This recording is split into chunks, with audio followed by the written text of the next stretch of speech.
Hello student, स्वागत है आपका बीपीएससी कॉर्नर में। फ्रेंड्स, आज की इस वीडियो में हम एनसीईआरटी बेस्ड इंडियन ज्योग्राफी के जो फर्स्ट चैप्टर है भारत की स्थिति एवं उसका विस्तार, उसके जितने भी इंपॉर्टेंट क्वेश्चंस हैं मैं आपको आज सॉल्व करवाने जा रही हूं, जो कि आपके 7th phase BPSC teacher recruitment exam के लिए काफ़ी इंपॉर्टेंट है। तो फ्रेंड्स, बिना देरी किए हुए शुरू करते हैं आज का वीडियो। और जो आज का सवाल है फ्रेंड्स, टोटली एनसीईआरटी बेस्ड है और जिसको आईएएस रंजीत सर के द्वारा तैयार किया गया है। तो फ्रेंड्स, बिना देरी किए हुए शुरू कीजिए ये वीडियो और देख लीजिए आज के महत्वपूर्ण सवालों को, और सपोर्ट करने के लिए लाइक, शेयर और सब्सक्राइब कर दीजिए। देखते हैं आज के पहले सवाल को। हमारा पहला सवाल है, भारत की मुख्य भूमि को रामेश्वरम द्वीप से कौन अलग करता है?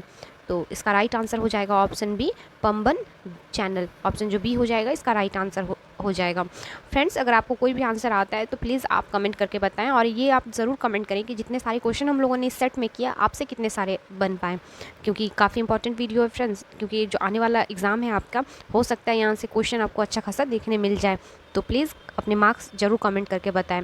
नेक्स्ट सवाल है हमारा, एडम्स ब्रिज या आदम ब्रिज निम्नलिखित में से किन दो देशों के मध्य स्थित है?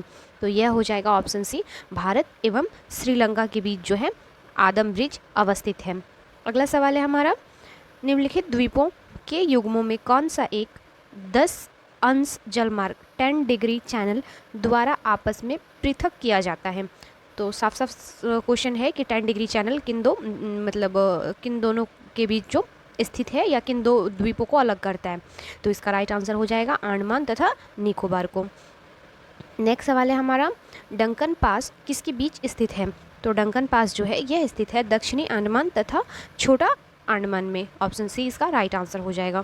फ्रेंड्स, एकदम क्वेश्चंस कुछ इसी टाइप के पूछे जाएंगे, क्योंकि इस चैप्टर के शायद एक भी क्वेश्चंस आपसे छूट ना पाए अगर आप वीडियो को पूरा देख लेंगे तो। नेक्स्ट सवाल है हमारा, दीव एक द्वीप है, तो दीव एक द्वीप है तो किसके तट पर हो जाएगा? तो इसका राइट आंसर हो जाएगा ऑप्शन सी, गुजरात के तट पर। नेक्स्ट सवाल है, भारत और श्रीलंका को अलग करने वाली जल राशि है। तो भारत और श्रीलंका को जो जल राशि अलग करती है उसे हम क्या कहते हैं? तो उसे हम पाक जल संधि के नाम से जानते हैं। ऑप्शन जो सी है वह राइट हो जाएगा। अगले सवाल को देख लेते हैं, भारत तथा चीन के बीच सीमा बनाने वाली रेखा है। तो भारत और चीन के बीच सीमा बनाने वाली रेखा को हम मैकमोहन रेखा के नाम से जानते हैं। ऑप्शन जो बी है यह बिल्कुल राइट आंसर हो जाएगा इसका। नेक्स्ट सवाल है फ्रेंड्स, भारत और पाकिस्तान के बीच अंतर्राष्ट्रीय सीमा किसके द्वारा सीमांकित की गई है? तो यह जो की गई है रेड क्लिफ लाइन के द्वारा। ऑप्शन सी जो है इसका राइट आंसर है। नेक्स्ट सवाल को देख लेते हैं, भारत के सुदूर पूर्व में कौन सा देश भारत के साथ सर्वाधिक लंबी अंतर्राष्ट्रीय सीमा बनाता है? तो पूर्व की तरफ जो देश सबसे लंबा अंतर्राष्ट्रीय सीमा बनाता है तो यह हो जाएगा म्यांमार। ऑप्शन जो बी हो जाएगा यह राइट आंसर हो जाएगा। नेक्स्ट सवाल को देख लेते हैं, भारत एवं चीन के बीच सीमा निर्धारित करने वाली मैकमोहन रेखा निम्नलिखित में से किस प्रदेश के उत्तरी सीमा पर खींची गई है? तो इसका राइट आंसर हो जाएगा ऑप्शन डी, अरुणाचल प्रदेश। अगला सवाल है, निम्नलिखित में से किस देश के साथ भारत की अंतर्राष्ट्रीय सीमा नहीं लगती है? तो ऑप्शंस के अकॉर्डिंग जो हमारा आंसर हो जाएगा वो हो जाएगा ऑप्शन डी, श्रीलंका के साथ जो है अंतर्राष्ट्रीय सीमा नहीं लगती है भारत की। अगला सवाल है, निम्नलिखित में से कौन सा देश भारतीय उपमहाद्वीप के अंतर्गत शामिल नहीं किया जाता है? तो भारतीय उपमहाद्वीप के अंतर्गत जिस देश को शामिल नहीं किया जाता है वह हो जाएगा श्रीलंका। ऑप्शन सी इसका राइट आंसर हो जाएगा। अगला सवाल है हमारा, निम्नलिखित में से किस भारतीय राज्य की समुद्र तटीय सीमा सबसे छोटी है? तो कौन सा ऐसा राज्य है जिसका समुद्र तट सबसे कम है? तो यह राज्य है गोवा का। गोवा खुद एक छोटा सा राज्य है, इसलिए अगर उस लिहाज से भी देखें हम तो इसका समुद्र का जो तटीय एरिया है वह भी छोटा ही होगा। अगले सवाल को देख लेते हैं, भारत की सबसे लंबी अंतर्राष्ट्रीय सीमा किस देश के साथ है? तो यह देश हो जाएगा ऑप्शन डी, बांग्लादेश के साथ भारत की सबसे लंबी अंतर्राष्ट्रीय सीमा है। अगला सवाल है हमारा, सबसे छोटी स्थलीय सीमा भारत की किस देश के साथ है? तो सबसे छोटी जो स्थलीय सीमा है वह हो जाएगी भूटान के साथ है। Option D. नेक्स्ट है हमारा, भारत को निम्नलिखित भौतिक प्रदेशों में विभाजित किया जा सकता है। तो भारत को जो किन किन भौतिक प्रदेशों में विभाजित किया जा सकता है? तो इसका राइट आंसर हो जाएगा ऑप्शन डी, उत्तरी पर्वतीय प्रदेश, वृहद प्रदेश, दक्षिणी प्रायद्वीपीय प्रदेश तथा सागरीय तट प्रदेश। अगला सवाल है हमारा, भारत का कौन सा भू आकृति विभाग प्राचीनतम है। तो कौन सा भू आकृति जो है वह सबसे प्राचीनतम है या सबसे पुराना है? तो यह हो जाएगा प्रायद्वीप पठार जो हो जाएगा सबसे प्राचीनतम है, ऑप्शन सी। नेक्स्ट सवाल है हमारा, गारो खासी एवं जयंतिया पहाड़ियाँ संरचना एवं उत्पत्ति की दृष्टि से निम्नलिखित में से किसका भाग है? तो इसका जो राइट आंसर हो जाएगा वो हो जाएगा ऑप्शन जो हो जाएगा डी, प्रायद्वीप या पठार का, यह राइट आंसर हो जाएगा। अगला सवाल है हमारा, निम्नलिखित में से कौन सा पश्चिमी तट का भाग नहीं है?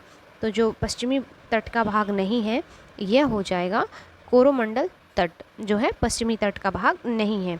अगला सवाल है, भारत का पूर्वी समुद्री तट किस नाम से जाना जाता है? तो भारत का जो पूर्वी समुद्री तट है इसे हम कोरोमंडल तट के नाम से जानते हैं। सपोज़ ये भारत का मैप है, अगर आप इस तरफ देखेंगे तो यह कोरोमंडल तट कहलाएगा, वहीं अगर इधर देखेंगे हम तो ये हमारा क्या हो जाएगा? तो ये पश्चिमी घाट हो जाएगा या पश्चिमी तट हो जाएगा। नेक्स्ट सवाल को देख लेते हैं हम। अगला सवाल है, कोंकण तट कहाँ से कहाँ तक विस्तृत है? तो कोंकण तट की जो अवस्थिति है गोवा से दमन तक है। अगला सवाल है, लक्षद्वीप के द्वीपों की उत्पत्ति निम्नलिखित में से किस प्रकार हुई है? तो लक्षद्वीप समूह के जो द्वीपों की उत्पत्ति है यह हुई है प्रवाल उत्पत्ति से, ऑप्शन सी इसका राइट आंसर हो जाएगा। और यह बीपीएससी पीटी परीक्षा में कई बार पूछा जा चुका है। इसमें स्टैटिक टाइप के जो जीके हैं ना फ्रेंड्स काफ़ी अच्छे हैं, आप भी ट्राई कीजिए और कमेंट करके बताएं कि आपसे कितने सारे क्वेश्चन सॉल्व हुए। नेक्स्ट देख लेते हैं हम अगले सवाल को। भारतीय क्षेत्र में स्थित दो ज्वालामुखी द्वीप हैं। तो भारतीय क्षेत्र में जो स्थित ज्वालामुखी द्वीप हैं ये हैं ऑप्शन सी बैरन और नारकोंडम, जो हो जाएगा राइट आंसर हो जाएगा। ये दोनों भारत में स्थित ज्वालामुखी द्वीप हैं। अगला सवाल है, न्यू मूर द्वीप कहाँ है? यह भी क्वेश्चन बीपीएससी पीटी परीक्षा में कई बार पूछा जा चुका है, तो इसका राइट आंसर हो जाएगा ऑप्शन सी बंगाल की खाड़ी में। नेक्स्ट सवाल को देख लेते हैं, निम्नलिखित में से कौन सा एक द्वीप है?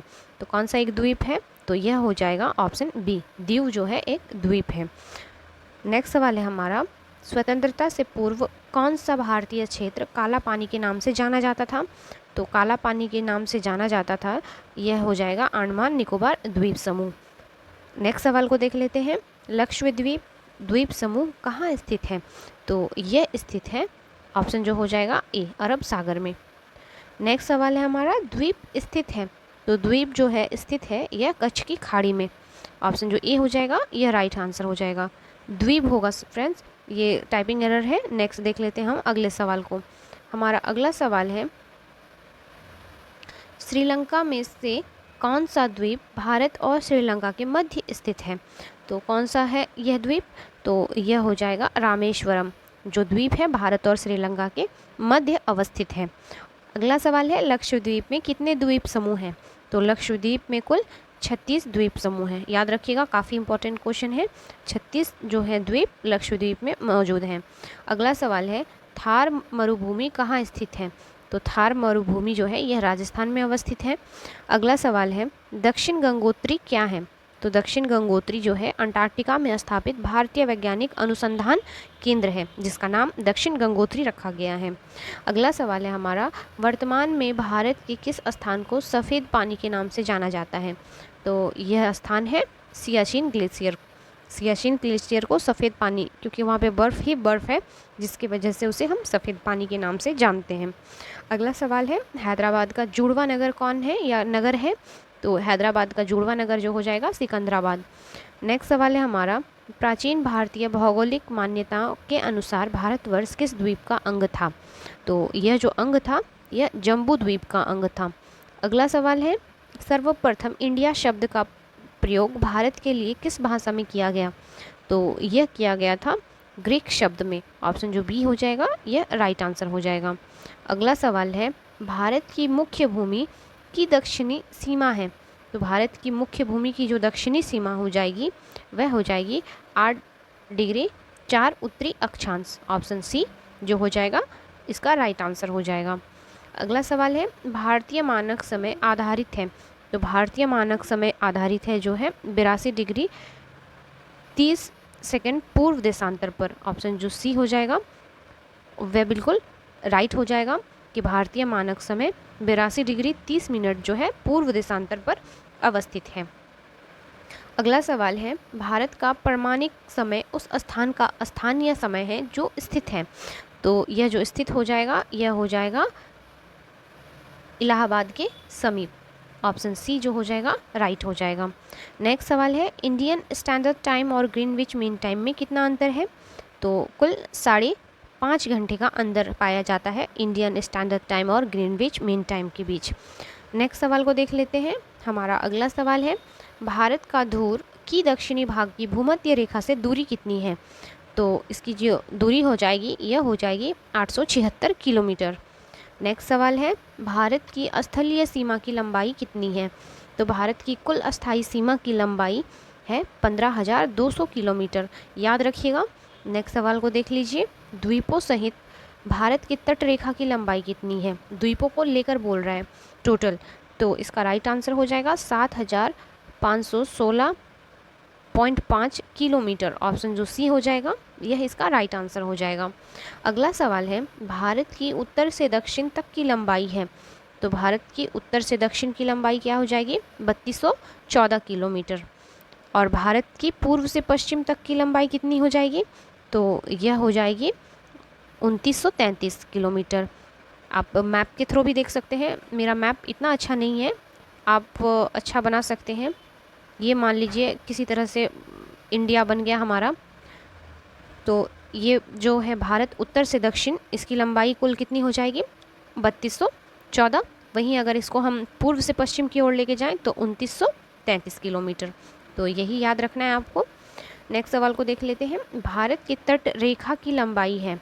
तो भारत की तट रेखा की लंबाई है, सिर्फ तट रेखा पूछा है, सभी को इंक्लूड नहीं किया गया है।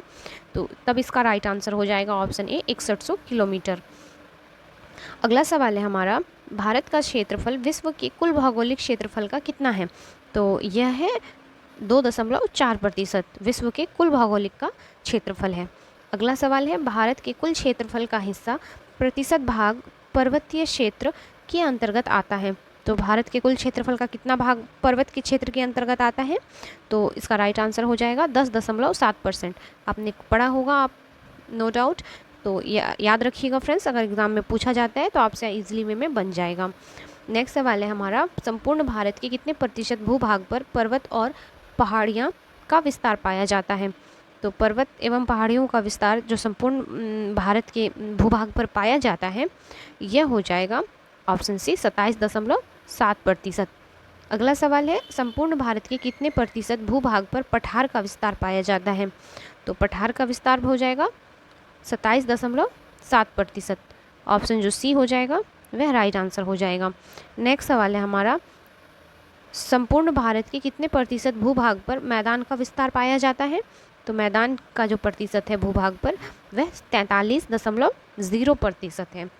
अगले सवाल को देख लेते हैं। हमारा अगला सवाल है, भारत की प्रादेशिक जल सीमा समुद्र तट से कितने समुद्री मील की दूरी तक है।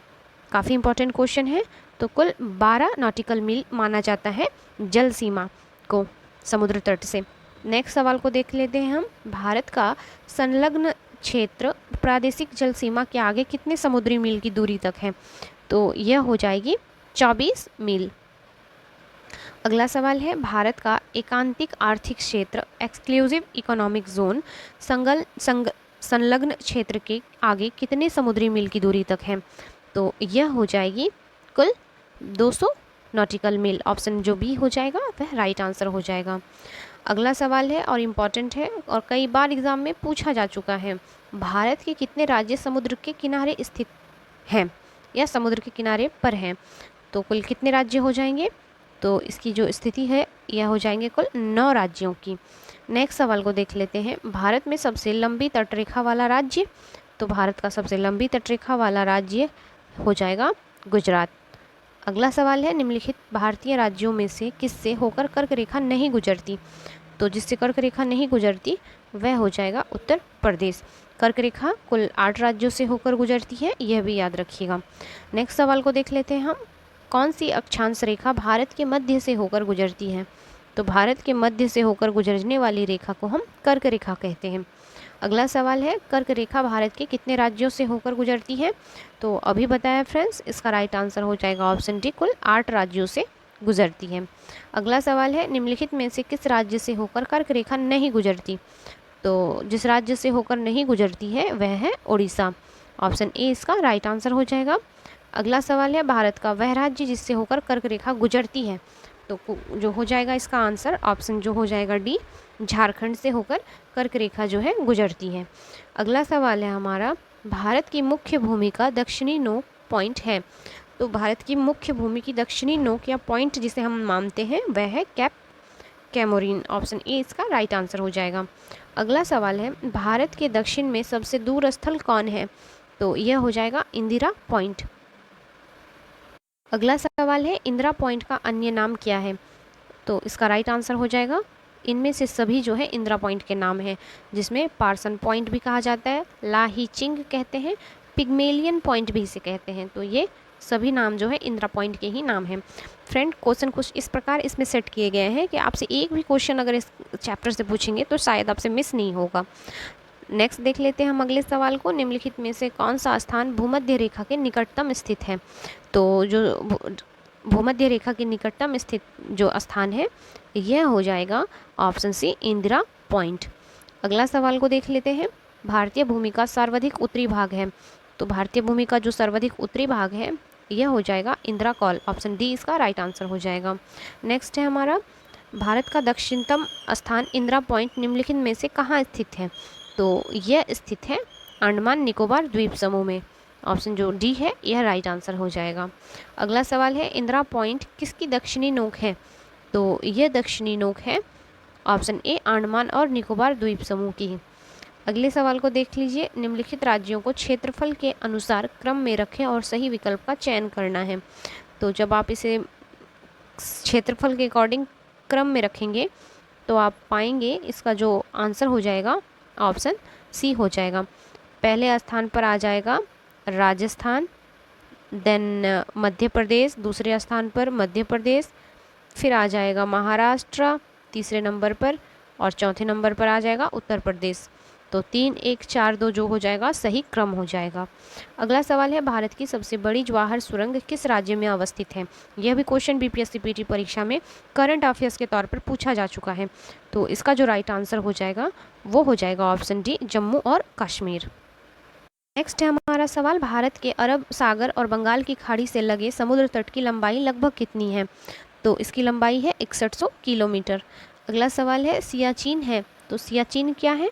तो यह जो हो जाएगा भारत और पाकिस्तान के बीच हिमनद सीमांत क्षेत्र है सियाचिन का क्षेत्र। नेक्स्ट सवाल है हमारा, सियाचिन ग्लेशियर क्षेत्र के ऊपर किन के मध्य झगड़ा है? तो ऑप्शंस देख लेते हैं। इसका जो राइट आंसर हो जाएगा वो हो जाएगा ऑप्शन ए, भारत और पाकिस्तान के बीच का झगड़ा है ये। ऑप्शन जो ए हो जाएगा यह इसका राइट आंसर हो जाएगा। सियाचिन जो है भारत और पाकिस्तान के जो है मध्य के बीच का झगड़ा है। अगला सवाल है हमारा, सियाचिन ग्लेशियर भारत के किस राज्य में स्थित है? तो सियाचिन ग्लेशियर की जो अवस्थिति है यह है जम्मू कश्मीर में। अगला सवाल है, निम्नलिखित में से भारत की सुदूर दक्षिण भौगोलिक इकाई कौन सी है? तो दक्षिण की बात कर रहा है ये, तो इसका राइट आंसर हो जाएगा ऑप्शन डी, निकोबार द्वीप समूह की है। नेक्स्ट सवाल को देख लेते हैं, भारत मुख्य भूमि का दक्षिणी नोक है, तो कौन सा दक्षिणी नोक हो जाएगा भारत मुख्य भूमि का? तो यह हो जाएगा option A, cape Comorin. Question repeat हुआ है। नेक्स्ट सवाल को देख लेते हैं हम, भारत के निम्नलिखित राज्यों में से उन्हें पहचानिए जहां से कर्क रेखा गुजरती है और उन्हें पूर्व से पश्चिम की क्रम में लगाइए। तो ऑप्शंस के अकॉर्डिंग आ जाएगा हमारा आंसर, इसका जो आंसर हो जाएगा वो हो जाएगा ऑप्शन बी। नेक्स्ट देख लेते हैं हम अगले सवाल को, पटकई की पहाड़ियाँ भारत को अलग करती हैं, तो यह जो अलग करती हैं ऑप्शन बी, म्यांमार से। अगला सवाल है, राज्य समूह जिनसे मणिपुर की सीमाएं लगी हुई हैं, तो कौन से राज्य समूह हैं जिससे मणिपुर की सीमाएं लगी हुई हैं? तो यह राज्य हैं नागालैंड, असम और मिज़ोरम। नेक्स्ट सवाल को देख लेते हैं, भारत और पाकिस्तान के बीच की सीमा का निर्धारण किसने किया? तो इस सीमा का निर्धारण सर सिरिल जॉन रैडक्लिफ के द्वारा किया गया था। अगला सवाल है, निम्नलिखित राज्यों में कौन सा राज्य 3 तरफ से बांग्लादेश से घिरा है? इंपॉर्टेंट क्वेश्चन है, तो यह कौन सा राज्य हो जाएगा? तो यह हो जाएगा ऑप्शन डी त्रिपुरा, जो 3 तरफ से घिरा हुआ है। नेक्स्ट सवाल को देख लेते हैं हम। डूरंड लाइन निम्नलिखित में से 2 देशों के बीच की सीमा रेखा है। तो डूरंड लाइन किन 2 देशों के बीच की सीमा रेखा है? तो यह है पाकिस्तान और अफगानिस्तान के बीच की सीमा रेखा। अगला सवाल है, पाकिस्तान और सीमाओं से लगे भारतीय राज्य कौन कौन से हैं? तो पाकिस्तान से कौन से राज्य की सीमा लगती है? तो याद रखिएगा आप, गुजरात, जम्मू कश्मीर, पंजाब और राजस्थान। अगला सवाल है, अरब सागर में स्थित भारतीय द्वीपों की सर्वाधिक महत्वपूर्ण विशिष्टता क्या है? तो सर्वाधिक जो विशिष्टता हो जाएगा वे सभी प्रवाल भित्ति के उद्गम के हैं। ऑप्शन बी इसका राइट आंसर हो जाएगा। नेक्स्ट सवाल है हमारा, भारत का पूर्वोत्तर स्थान निम्नलिखित में से किस राज्य में अवस्थित है? तो भारत का सबसे पूर्वोत्तम स्थान जो अवस्थित है यह अरुणाचल प्रदेश में है। अगला सवाल है, निम्नलिखित प्रमुख भारतीय नगरों में से कौन सा एक सबसे अधिक पूर्व की ओर अवस्थित है? तो नगरों में सबसे जो पूर्व की ओर अवस्थित हो जाएगा यह लखनऊ। अगला सवाल है, भारत के किस भाग में बैरन ज्वालामुखी द्वीप स्थित है? तो बैरन ज्वालामुखी द्वीप की स्थिति अंडमान निकोबार द्वीप समूह में है, अंडमान द्वीप में है। अगला सवाल है, वर्ष 1953 में जब आंध्र प्रदेश को एक अलग राज्य बना तब उसकी राजधानी कौन बनी? तो तब उसकी राजधानी बनी थी कुर्नूल। ऑप्शन जो बी हो जाएगा यह राइट आंसर हो जाएगा। अगला सवाल है, निम्नलिखित में से कौन से भारतीय राज्य में प्रातःकाल में सूर्य की किरणें सबसे पहले पड़ती हैं? तो किस राज्य में सूर्य की सबसे पहले किरणें पड़ती हैं? तो इसका राइट आंसर हो जाएगा अरुणाचल प्रदेश, क्योंकि यह सबसे पूर्व की तरफ अवस्थित है। अगला सवाल है, क्षेत्रफल के क्रम में भारत के 3 बड़े राज्य हैं। तो क्षेत्रफल के क्रम में अगर 3 बड़े राज्यों को देखिएगा, पाइएगा राजस्थान, फिर मध्य प्रदेश और फिर महाराष्ट्र। 1 2 3, तो ये सही क्रम हो जाएगा। देख लेते हैं हम अगले सवाल को। नेक्स्ट है हमारा, कौन सा राज्य उत्तर पूर्वी राज्य की 7 बहनों का भाग नहीं है? तो 7 बहनों का जो भाग नहीं है वह हो जाएगा ऑप्शन बी पश्चिम बंगाल। अगला सवाल है हमारा, भारत का सबसे अधिक विस्तृत भू आकृतिक प्रदेश है। तो सबसे भू आकृतिक प्रदेश हो जाएगा दक्षिण का पठार। अगला सवाल है, भारत के किस राज्य की सीमा नेपाल, भूटान और चीन 3 देशों से मिलती है? तो यह जो राज्य हो जाएगा यह हो जाएगा ऑप्शन डी सिक्किम की। जो सीमा है सिक्किम की यह नेपाल, भूटान और चीन 3 देशों से मिलती है। अगला सवाल है, कौन सा महत्वपूर्ण अक्षांश भारत को लगभग 2 बराबर भागों में विभाजित करता है? तो यह जो अक्षांश है 23.5 डिग्री, जो 23 डिग्री 30 मिनट उत्तर की ओर जो है, जिसे हम कर्क रेखा भी कहते हैं, लगभग भारत को 2 बराबर भागों में विभाजित करता है। अगला सवाल है, भारत का सुदूर पश्चिम बिंदु है। तो भारत का सुदूर का जो पश्चिम बिंदु हो जाएगा यह हो जाएगा ऑप्शन जो हो जाएगा सी, ये राइट आंसर हो जाएगा 68 डिग्री 7 मिनट पूर्व गुजरात में। अगला सवाल है, अरावली एवं विंध्य श्रृंखलाओं के मध्य कौन सा पठार स्थित है? तो इनके मध्य जो है मालवा का पठार स्थित है। अगला सवाल है, सिलवासा राजधानी है। तो सिलवासा जो राजधानी है यह है दादर एवं नगर हवेली की। नेक्स्ट सवाल है, कोची का जुड़वा नगर है। तो कोची का जुड़वा नगर कौन सा हो जाएगा? तो यह है एर्नाकुलम। ऑप्शन ए इसका राइट आंसर हो जाएगा। अगला सवाल है, जम्मू कश्मीर राज्य का वह हिस्सा है जिस पर चीन का अधिकार है, क्या कहलाता है? तो जम्मू कश्मीर का कौन सा हिस्सा जिससे चीन का अधिकार है? तो यह जो भाग है अक्साई चीन का है। ऑप्शन डी जो है ये इसका राइट आंसर हो जाएगा। अगला सवाल है, भारत का शीत मरुस्थल है। तो भारत का जो शीत मरुस्थल है ये लद्दाख है। ऑप्शन ए इसका राइट आंसर हो जाएगा।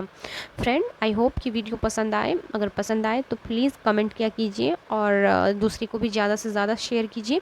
मिलते हैं जस्ट ही इसके दूसरे पार्ट को लेकर, जो कि भारत के प्रमुख पहाड़ी से, जो पहाड़ से रिलेट या पर्वत पठार से रिलेट जो क्वेश्चन बनते हैं उसको लेके प्लीज़ अपना फीडबैक दिया कीजिए और कमेंट करके अपने स्कोर भी बताएं, क्योंकि यही सब क्वेश्चन आपको आपके आने वाले एग्जाम में देखने को मिलने वाला है। तो बिल्कुल मिस ना करें और दूसरे को भी ज़रूर शेयर किया कीजिए। मिलते हैं नेक्स्ट वीडियो में, तब तक के लिए थैंक यू।